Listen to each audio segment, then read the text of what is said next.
Welcome to the JP8 Report. This is James Pierce with the JP8 Report, episode 312. Good afternoon, everybody. This is James Pierce with the JP8 Report. And it is now almost 29 degrees out here in Texas. Isn't that cool?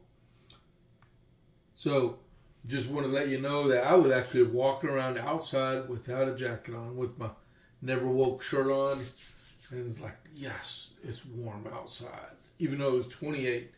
Well, thank y'all very much for tuning in today. Still a lot going on. I was actually able to do an hour and a half on my podcast this morning. I was on the air, if y'all didn't know, I was on the air from 6:30 a.m. Central to 8 o'clock, and I raided into Graham Allen, man. But and I'm on a tape delay. Wow. Okay. So I'm ready to get this thing started this morning. Let's see. Before we get started, don't forget, if you're not already a follower of the JP8 Report, click that follow button, please, and then go over to that thumbs up button and give us a like. That would be greatly appreciated.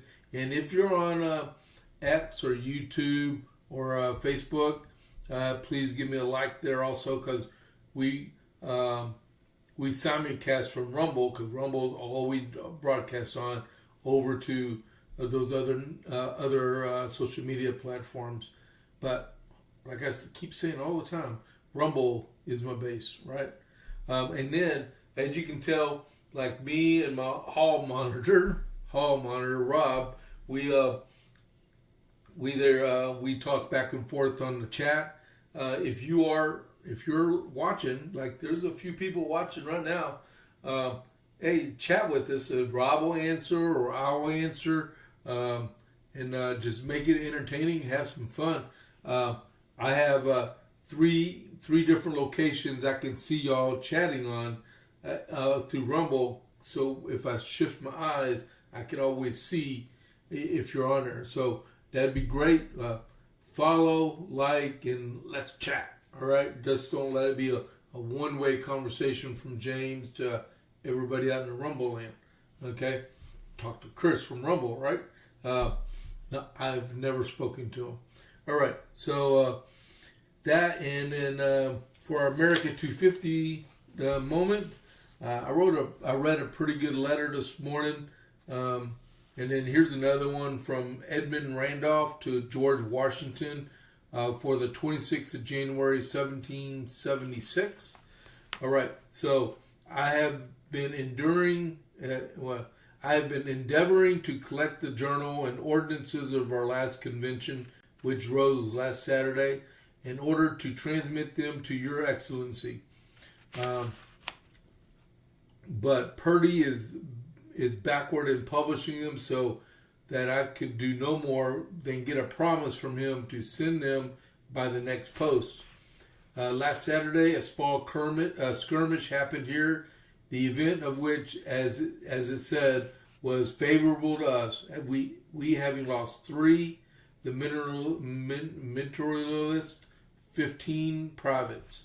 Lord Dunmore is not so frequent to his depredations as formerly. The few armed vessels fitted out by the colony served to check the movements of all his tenders. About 5 days since, Mr. Curtis's tenement, where the Scots live, opposite the church, was burned to the ground by the negligence of some of the soldiers who had been quartered there, the wind being due south, and the outhouse escaped the flames. Good that it still got a bathroom. The difficulty of saving the church became thereby very great. The country are surely answerable for this damage, as it occurred in their service. The convention have established a court of admiralty, and as I am told, have taken the lead in recommending a free trade to Congress.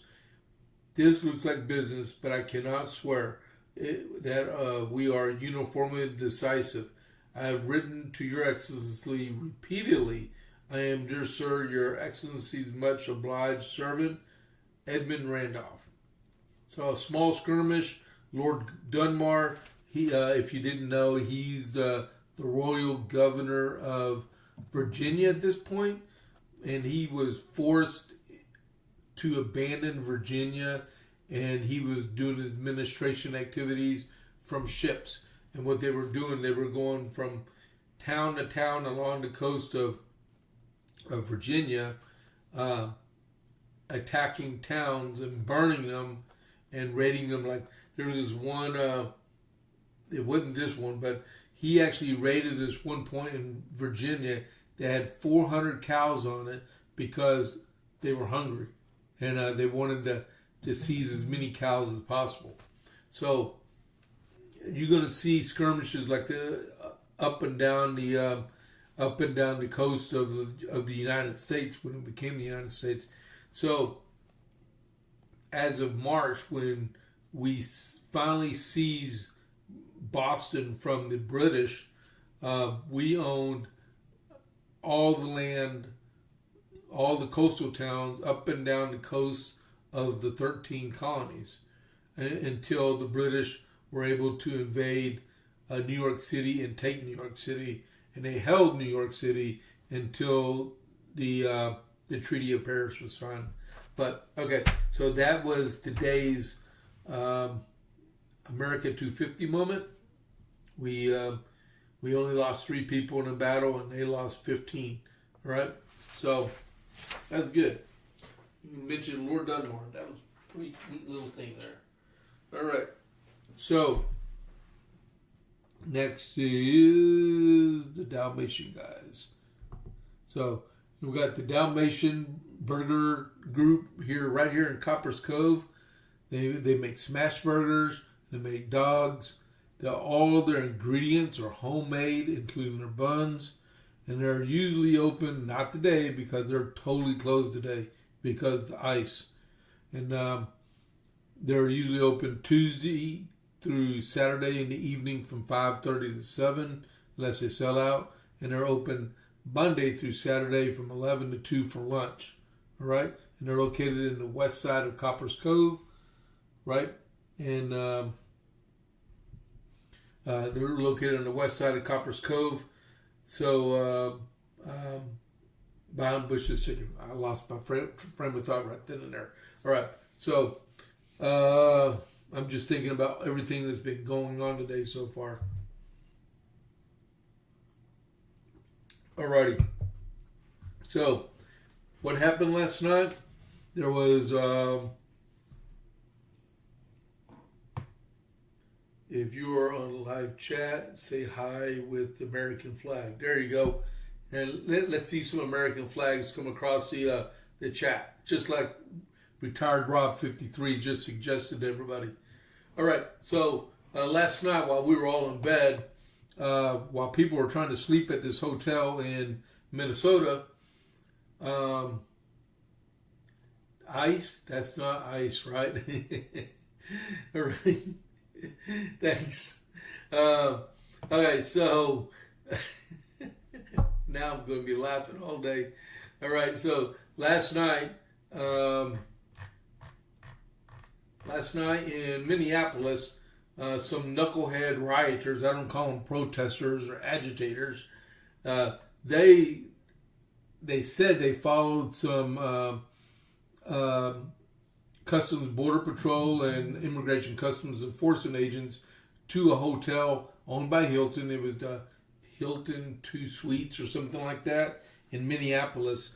And then they decided they wanted to berate all the occupants of the hotel, and they were pounding these drums and trash cans and whistles, and they destroyed the windows on the place, and they tried to breach the place, so they actually had to call some federal agents in.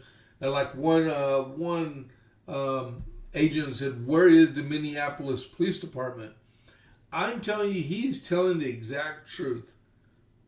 Why is CBP providing security at this hotel when the Minneapolis Police Department should be doing the same thing, because that is city property. Well, the hotel's not city property, but that sidewalk area they are breaking the law. If I was that franchise hotel owner, I would have made sure that someone got arrested, and then knowing that they would probably be released the next morning, at least I'd have their name, and I would file a civil suit and take them for at least $20,000, claiming that was the damage done to my hotel from that person, and then go and then sue them and get some money from them. That's what I would do. All right. So on the New York Post, it said violent anti-ICE protesters swarm Minnesota hotel they believe is housing federal agents. And one officer was left bloodied. I'm just going to read a little bit of this. Anti-ICE protesters swarmed a hotel, Minneapolis hotel, where they believe federal officers were staying, hurling items at people inside, smashing its windows, and graffitiing blank ICE across the building facade Sunday. The large mob descended upon the Home 2 Suites. Okay, that was the name of it. The Home 2 Suites by Hilton late Sunday night, as tensions gripped the Twin Cities just one day after a Border Patrol agent shot and killed a rioter. All right. They shoved and hurled objects at a Minneapolis Police Department officer and others just inside the hotel's lobby, attempting to push their way inside. Well, I didn't see no Minneapolis Police Department. I saw CBP. Maybe one showed up later on. Yeah, this is ridiculous.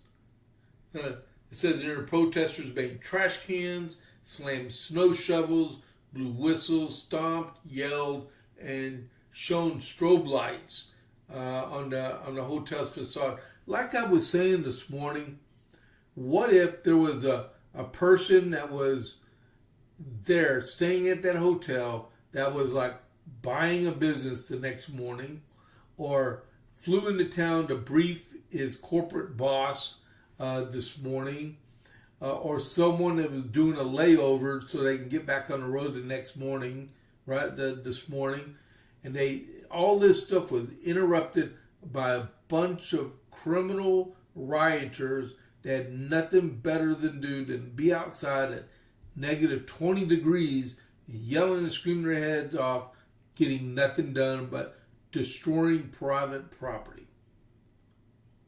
They weren't protesting. What was there a protest at that hotel? It's in the middle of the night.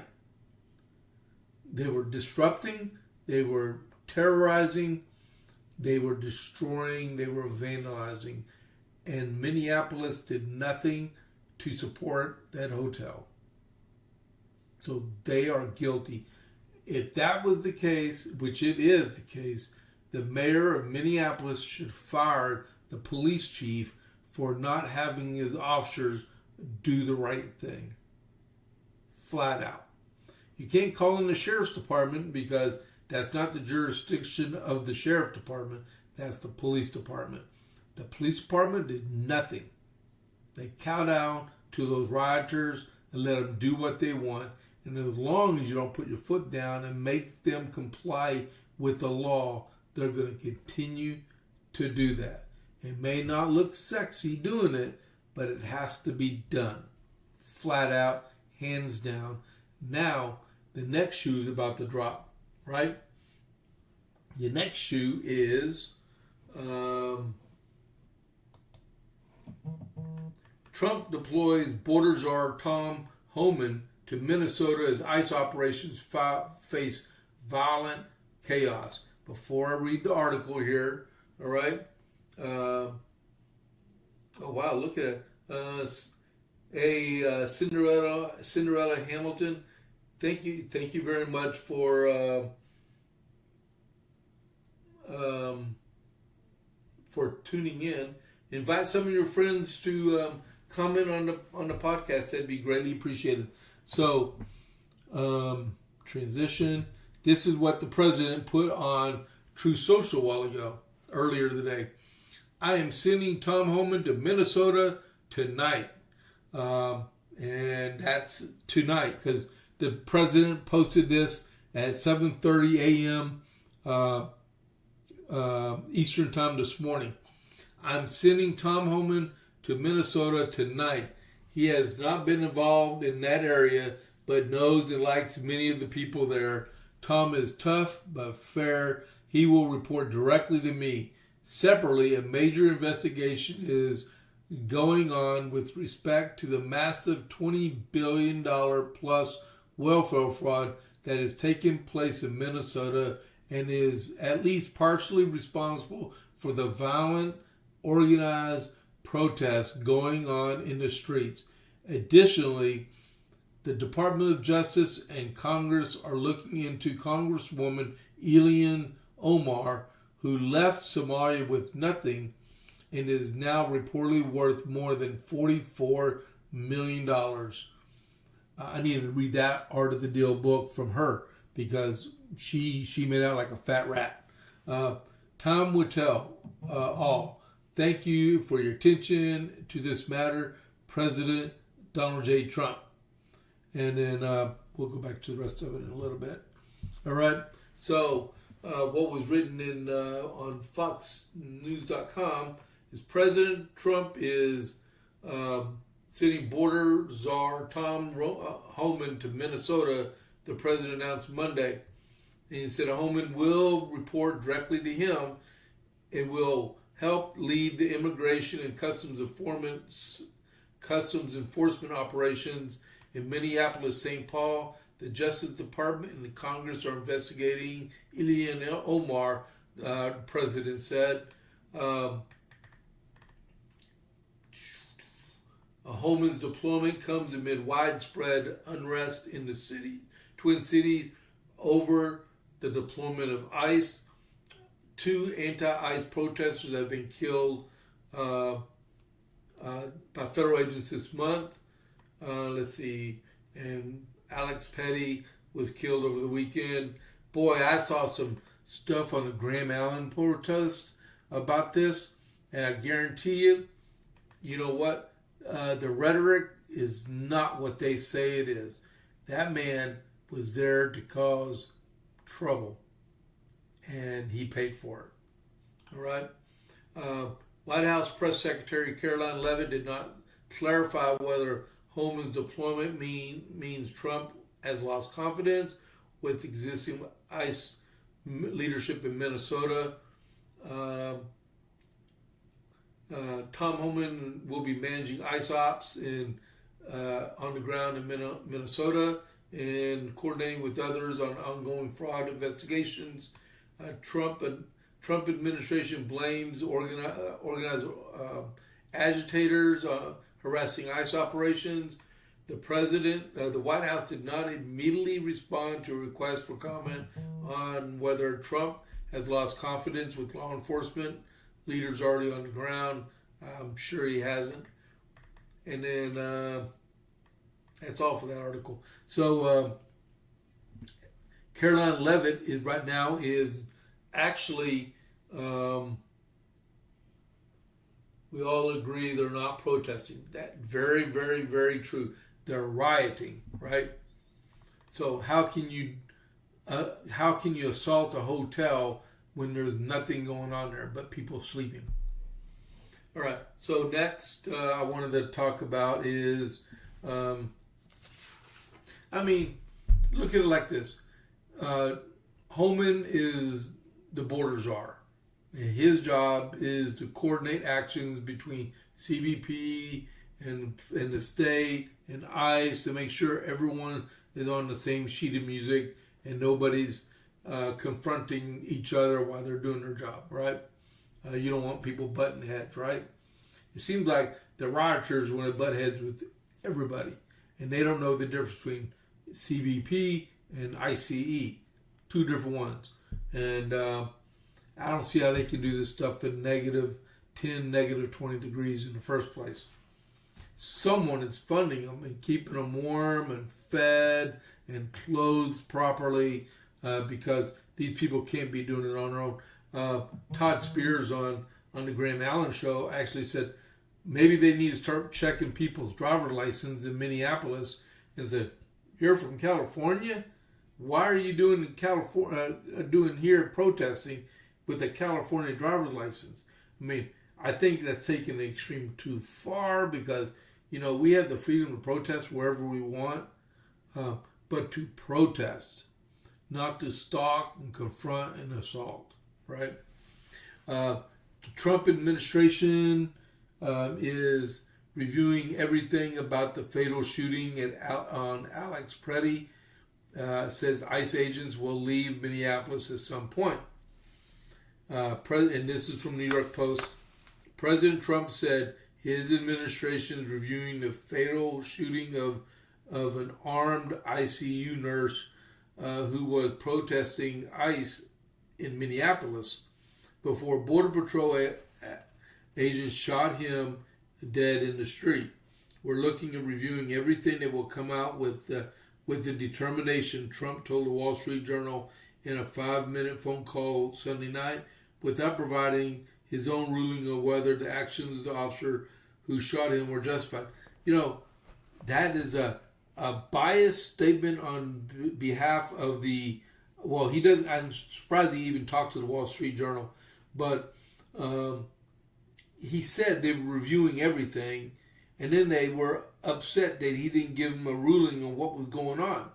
Doesn't make sense, right?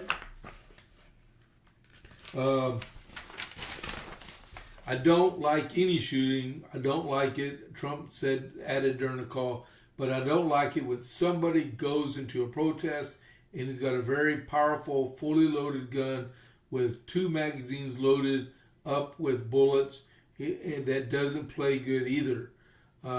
That's very, very true in the first place, and I do believe it's against the law when something's declared an unlawful protest and you show up armed, right? Because it's not a declared protest at that point, it's an insurrection. Case in point, President needs to introduce the Insurrection Act to Minnesota and just get it done. Flat out done. I won't tell you about a conversation me and Rob had before we were doing a little pre-show stuff going on, right? And he told we were just joking around, and we came up with a good scenario how to entrap some of these protesters, but we won't go there. I might talk about it during the premium side of this, but I ain't going to talk about it on this side, okay? The president went on to say, the article says that the slain anti-ICE protester was carrying a pistol during a fatal confrontation with federal agents. He had a concealed carry permit, according to Minnesota officials, but he had no ID on him, so he had no concealed carry permit on him. So if he didn't have it on him, he was unlicensed and should not have had a weapon on him in the first place. Before we had constitutional carry in Texas, when you went to the CLS class, you had CLS? The concealed handgun license class, or license to carry, right? They told you if you were going to carry your weapon, right, outside your vehicle, which is your castle doctrine, right? You had to have your permit on you to be able to have your weapon concealed or open. Your permit had to be on. Now in Texas, we have constitutional carry, which means you don't have to have a license to be able to do that. Unless there's a 30-05 or 30-06 or 30-07 sign on the side of that building saying you can't. 30-05 means no concealed, no open, no nothing. You can't carry no type of weapon with you inside that establishment, right? And you know, we have reciprocity in Texas, so if you you can, so we can go in different states, but states that require you to produce a permit, that is why you go in and get your LTC, right? All right. So I don't know if that was clear as mud or what. But that's different. All right. So let me look at something here. Okay. So the Truth Social I wanted to show you doesn't have a whole lot to do with that, but I'm going to put it back on there. Okay, just so you can see it. It says during the 4 years of crooked Joe Biden or President Autopin in Democrat failed leadership, tens of millions of legal alien criminal dollars poured into our country, including hundreds of thousands of convicted murderers, rapists, kidnappers, drug dealers, and terrorists. It says, I won the election in historic landslide in elections, and Republicans won the majorities in both the House and the Senate in large part because we pledged to seal the border, which would have done and launched the largest mass deportation of illegal alien criminals in American history. This deportation effort is underway, and in Republican-run cities and states, these operations are going peacefully and smoothly because local law enforcement officers are allowed to do their job. For example, in 5 Republican-run states of Texas, long live Texas, Georgia, Florida, Tennessee, and Louisiana, ICE has arrested 150,245. That is a lot of people. That's the size of Killeen, Texas. Criminal illegal aliens over the past year with 0 protests, riots, or chaos. Why? Because local police and ICE are cooperating or working together. Meanwhile, Democrat-run sanctuary cities and states are refusing to cooperate with ICE, and they are actually encouraging the left-wing agitators/rioters to unlawfully obstruct their operations to arrest the worst of the worst people. By doing this, Democrats are putting illegal alien criminals over taxpayers, law-abiding citizens, and they have created dangerous circumstances for everyone involved. Tragically, 2 American citizens have lost their lives as a result of this Democrat ensued chaos. Okay, that was worth reading. All right, so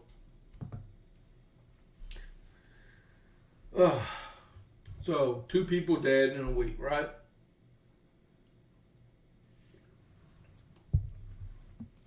Let me go back to my screen here.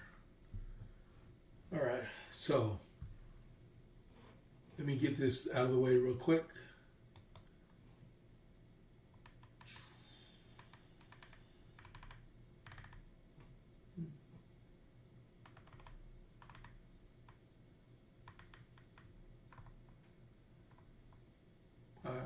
Well, whatever. I'll go back to it in a little bit. Who is Alex Jeffrey Pretti? He is an armed anti-ICE protester fatally shot by a federal agent Saturday. Was in intensive care unit, a nurse. We had him. I think he worked in the VA.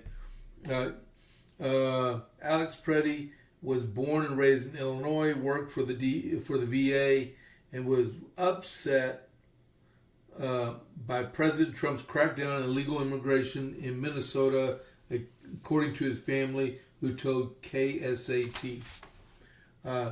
He was 37, actively participated in anti-ICE protests. Following the January 7 shooting Renee Good, his dad said he felt he was doing the protest. He felt that doing the protest was a good way to express that, his care for others. Michael Pretti told the outlet. And let's see here. I am going to do this real quick before I go any further, right? So give me a second here. I'm going to read this for everybody. It's about Rumble Wallet, our new thing with Rumble, right? It says they can cancel your accounts, they can freeze your cards, decide what you're going to allow to buy, say, or support. Big banks and financial institutions have total control, and they use it. That's why financial independence matters more now than ever. Introducing Rumble Wallet, a non-custodial wallet built for real freedom.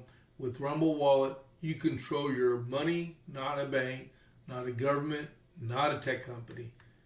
Buy digital assets like Tether, Tether Gold, and Bitcoin in one place. No permission, no middleman, no cancel button. And when you want to support your creators, like me, actually you believe in, you can use the Rumble Wallet app to directly tip content creators fast and without interference.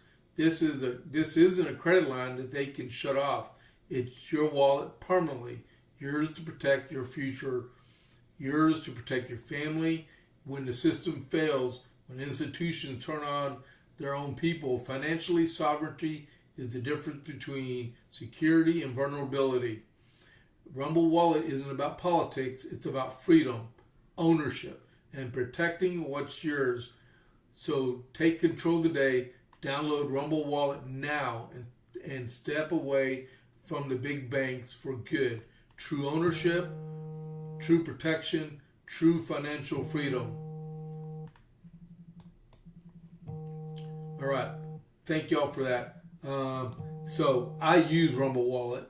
I like it. It's easy to use, and like I was saying in the read, that if you look right beside the title, like it says JP8 report, right beside you'll see a green thing called tip. That's what we're talking about, right? And I see from Cinderella Hamilton, the walls are with Walls calling the National Guard. Do you think he's trying to set it up for actual confrontation between the militaries? Well, I was said on the other $115 for silver. Wow. A green-to-green confrontation will not happen in our country because too many soldiers and officers have served with each other over the years, where the military is ensured through design that we PCS, because I'm a veteran too, that it's been engineered that we can't have militia type army units that never move around. That's why commanders stay in command for only a year and a half. First sergeants usually stick around for 2 years. Platoon sergeants no more than 48 months. And then you have people that move around the country, go to different units and stuff. So nobody can build that little fiefdom. So something like that can actually happen. So a green-to-green confrontation will never happen, right? Well, I can't say it'll never happen. I can say it's very highly unlikely that it will ever happen, right? Because you will have a sergeant major, a real command sergeant major, tell that battalion commander and said, absolutely not, sir. We are not getting involved in something like that because it's wrong, right? Okay? Just so you know. All right. So, Jack Brewer got involved in the whole thing this last weekend. He former Minnesota Vikings captain, University of Minnesota football star Jack Brewer, a very good guy,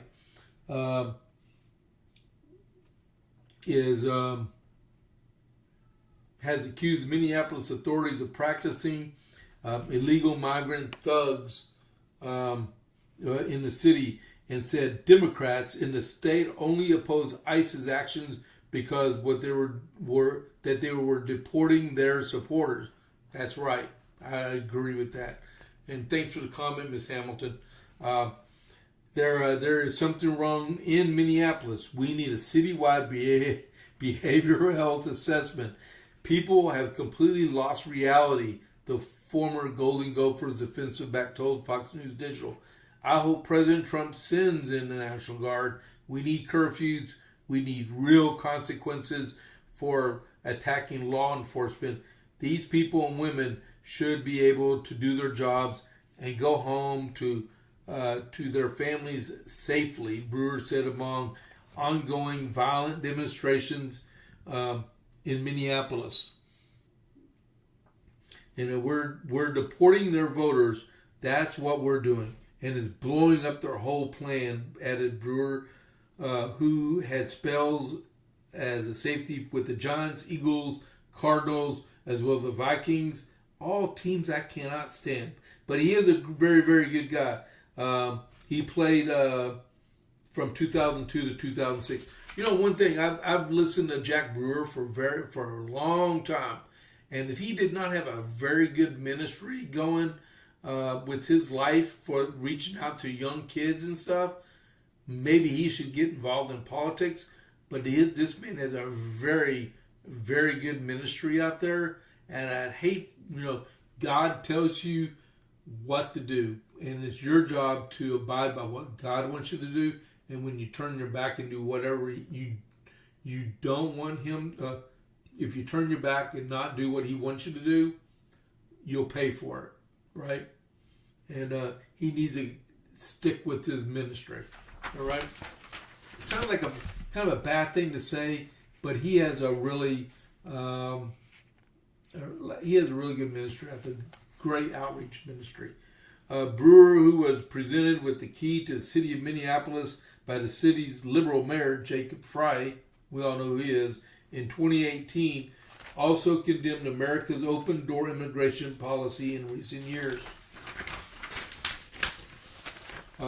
You can't allow people to come into your country who don't carry the same morals and values that you do.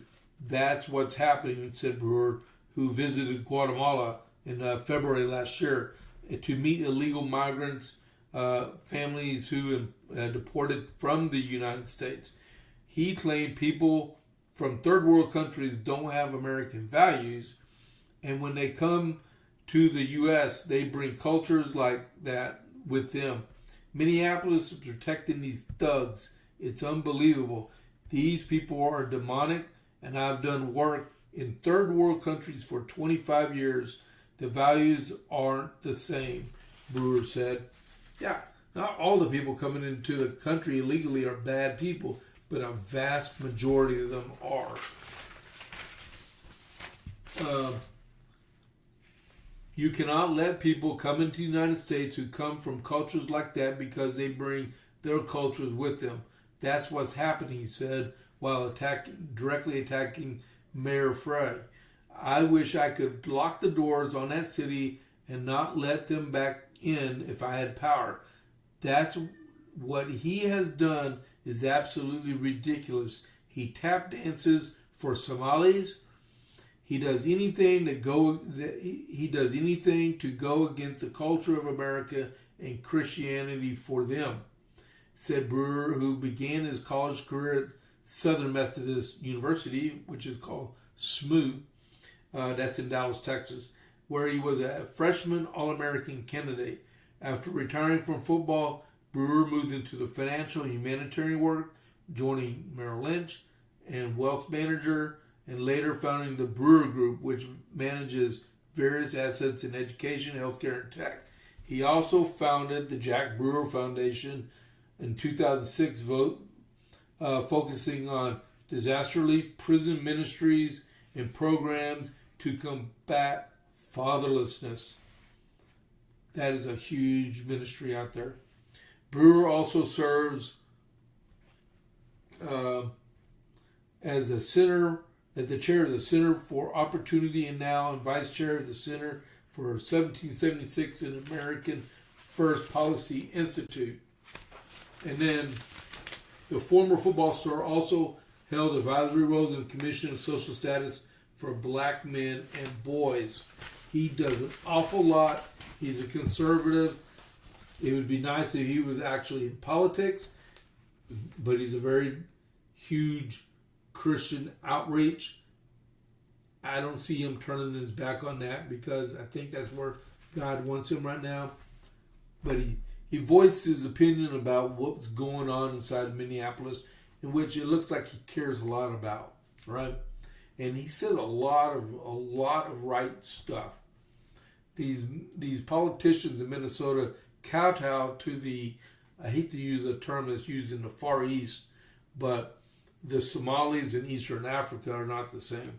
But these people, instead of assimilating into being an American, they brought the Somali civilization from Somalia and then reestablished it in Minneapolis. In other parts of the country, instead of assimilating to be an American, they decided that we want to be Somalis inside of America, which are two different worlds, right?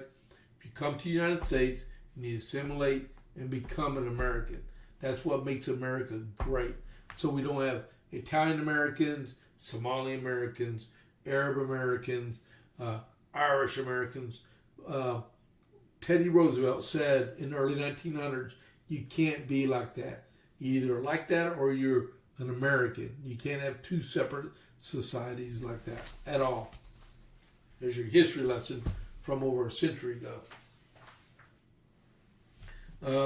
Now, let's get to non-Minneapolis news.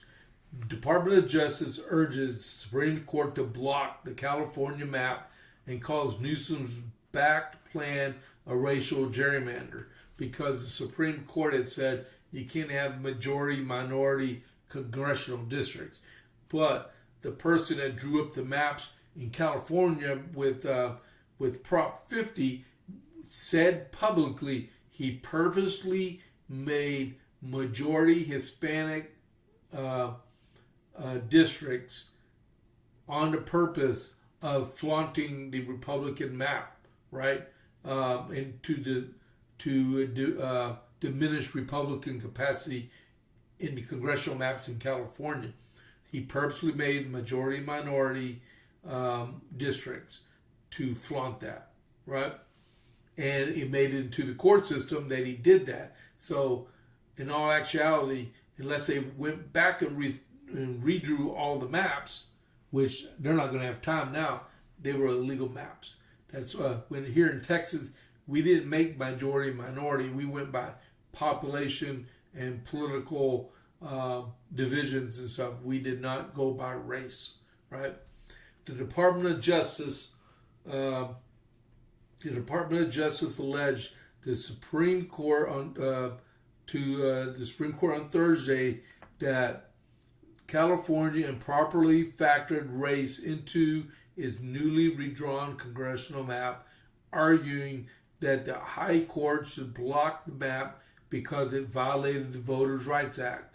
Solicitor General John Sauer said the map, approved by California voters under the ballot measure Proposition 50 in November, was tainted by the unconstitutional racial gerrymandering. Supreme Court should quickly intervene and pause the lower court's decision that upheld the map. The DOJ's arguments came as part of the lawsuit Republicans brought against Democrat Governor Gavin Newsom and the Democrat Congressional Campaign Committee over Prop 50. The DOJ intervened in the lawsuit on behalf of the Republicans. California lawyers said in court that Republicans used a flimsy veneer. Hold on just a second. Okay. Never mind. California lawyers said in court papers that Republicans used the flimsy veneer of racial gerrymandering to challenge the map in court after failing to convince California voters to reject it. The lawyers argued Republicans did not meet especially stringent burden required to prove the maps were unconstitutionally redrawn with race on top of mind. The court battle is one of several mid-decade districting fights to crop up ahead of midterms. In response to a warning from DOJ Civil Rights Division, Texas legislature approved a new Republican-friendly map last year that Democrats argued was an unconstitutional racial gerrymander. the Supreme Court upheld Texas map in December in an unsigned order in which 3 liberal justices dissented. Newsom responded to Texas by announcing California would withdraw its map to directly offset Republican gains in Texas, and California's voters approved the measure in November, which allowed the state to enact the map. Okay, so I'm going to stop right there for a second. Yeah, all that is true, except for the part where the map drawer told the press that he intentionally, under the direction of the DCCC, to draw majority-minority congressional districts. That is where they messed up, right?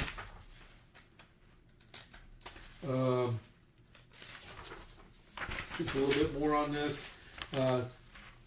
Democrats have said the map was drawn for political purposes and gives them a 5-seat advantage going into 2026 midterms. Sauer argued the race, not politics, predominated the drawing in at least one of the districts. Unlike the Texas map, the Prop 50 map suffers from a fatal constitutional flaw. One of the districts, District 13, was clearly drawn on the basis of race. The Solicitor General said the mapmaker, Paul Mitchell, openly said that the district would bolster the Latino vote, particularly in the Central Valley, where the district in question is located. Republicans asked the Supreme Court to immediate response because candidates for 2026 midterm elections will begin submitting their paperwork under the new map February 9th, which is 2 weeks, right? And Newsom has until January 29th to respond to the Supreme Court, and the justices could issue a decision any time thereafter. All right? So, let's hope that the Supreme Court can see that it was drawn biasly, right?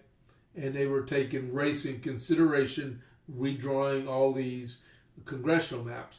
I can tell you one thing, Darrell Issa, one thing he said, he does not care. He's going to go down with a fight because he's down in the San Diego area, and he said they drew him out of his seat and put more, made it unfavorable to Republicans in that area, and he said he's running. So Darrell Issa is very popular. Maybe he can actually win his race. That'd be good. We'll find out probably, February 9th is a Monday. So hopefully that week we'll find out, right? Hopefully we'll find out by February 10th. Hey, don't forget, since you're watching, we've had a little, one new chatter in there that's good. Wish we had a few more. We have 9 people watching live right now. Don't forget to, if you're watching, please chat with us. Join Cinderella Hamilton and Retired Rob and me and talk to us a little bit. Carrying on some good conversation. We've been talking about Minneapolis, and we've been talking about the Supreme Court, about Prop 50 in California. I mean, what do you think about Governor Newsom and his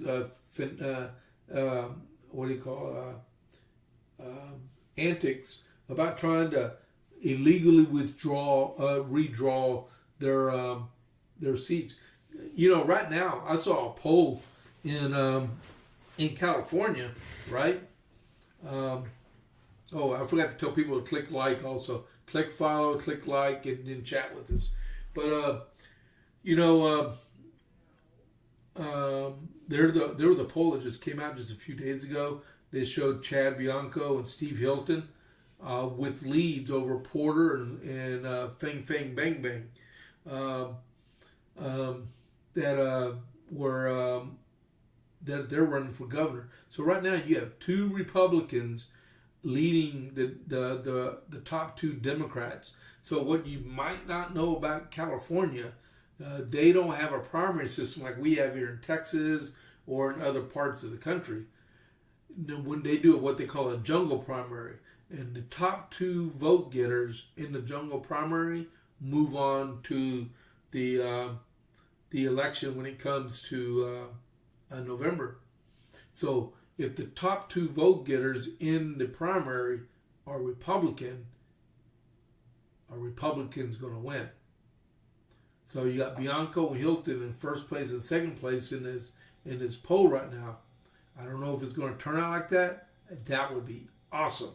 But Katie Porter and Fang Fang Bang Bang, what's his name, Eric Swalwell, they are terrible candidates, and they should have never ever said that they want to run for office.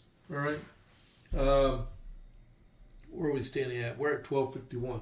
Man, just so I was talking earlier this morning on my podcast about the New York Post has the California Post that's going to be in California, and they went public today.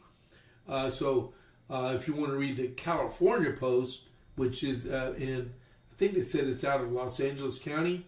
It's a part of the New York Post, but it's the California Post in print and in digital. I found out I need to look a little bit more into it, but I was looking for the app and can't find the app, so I did a little bit of research, right? And the California Post is out there only if you have an iPhone. So if you want to read the California Post and see how detrimental everything is going in California, and get depressed listening to the California news. If you have an iPhone, you can type in California Post and you can download the app. I have not found it on Google yet. I need to find out if it's going to be available on it. I'm sure they will, because believe it or not, there are more Android users out there than iPhone users. Okay. Don't shoot me. I know. I saw where rioters just took over a hotel in Minnesota. Oh, I hope that's not true, ma'am. Is that raw, very new breaking news?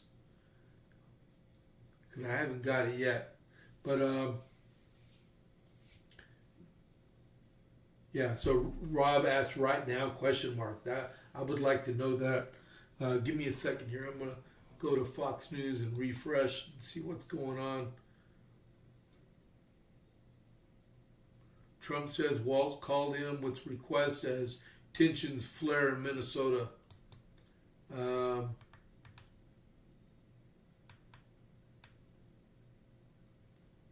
don't see nothing yet. IRS launches free tax tool for Americans. The benefits to know before you file. Oh, wow, that's cool. Okay, so that's on foxnews.com if you're going to look for that one. Okay, let me go back to my podcast. Okay, so what are we looking at right now? We are at 53 minutes in. Okay, so let me go through a couple other things. I barely got through this at all. Within the hour. Thank you, ma'am. I'll be looking for that as soon as we get off the air. Now, let's see. We just did that one, so we did that. We went through a whole lot here. All right, so this is going to have to carry on for another podcast because I'm going to run out of time. That's all right. Okay, so what I want to tell you. So here in Copper's Cove, in the Central Texas area, we have... tonight there was supposed to be the West Side Conservative Coalition meeting at the First Assembly of God in Harker Heights. That meeting has been canceled or postponed due to weather. Like me, I'm iced in, okay? Like on my podcast yesterday, not my podcast, my Facebook post, I went solid ice, baby, because I ain't going nowhere. Thank you. I guess your name is Cindy. And then tomorrow we have the Cordell County Republican Party meeting here in Copper's Cove at the Trinity Worship Center at 6 p.m. And then Oh yeah. So the next thing I want to talk about is on February 21st, we have our Coryell County GOP Lincoln Reagan dinner from 6 p.m. to 8 p.m. There's tickets still available, plenty of tickets, right?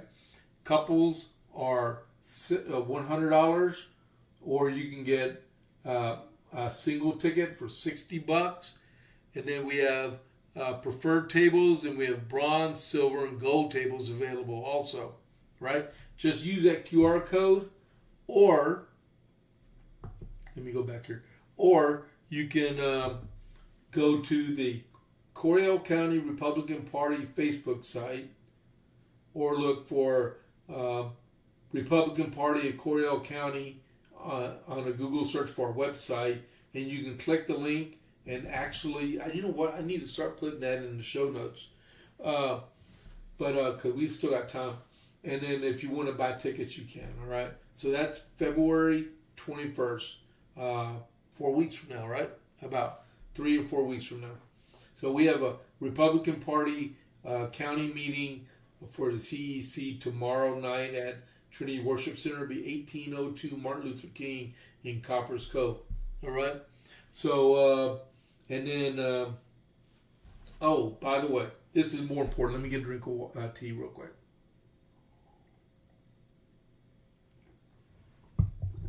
All right. So, if you are a candidate for the primary that's about to happen, right? Your campaign finance report for the period of 1 January to 22 January is due on February 2nd. Okay? So your CFR, your campaign finance report covers the period from 1 January to 22 January. It closes out, what's today? Today's the 26th. So you should already be tabulating all your expenses and getting your stuff ready to submit. If you're in Coryell County, you know where that's going. And then state candidates go to the TEC, and federal candidates go to the FEC, right? But Monday, February 2nd, everything has to be submitted. That's your 30-day report, all right? Don't forget, because you get yourself in a whole heap of trouble with that, all right? And then, so with that being said, that is all for right now. I'm about to transition to Rumble Premium, all right? And I really appreciate it, and we'll figure out what we're going to do with that. I have a couple of things I wanted to talk about, all right? So I'm going to go to my end slide real quick. Right there. So you can find me on X and Facebook and YouTube at those corresponding addresses right there, and True Social, all right? So the rest of y'all, I'll see y'all tomorrow morning, either at 6:30 or a regular podcast at noon. And y'all are welcome to listen to both of them, because I do put extra stuff on there. So this is James Pierce with the JP8 Report. I am going premium at this time. Give me a second.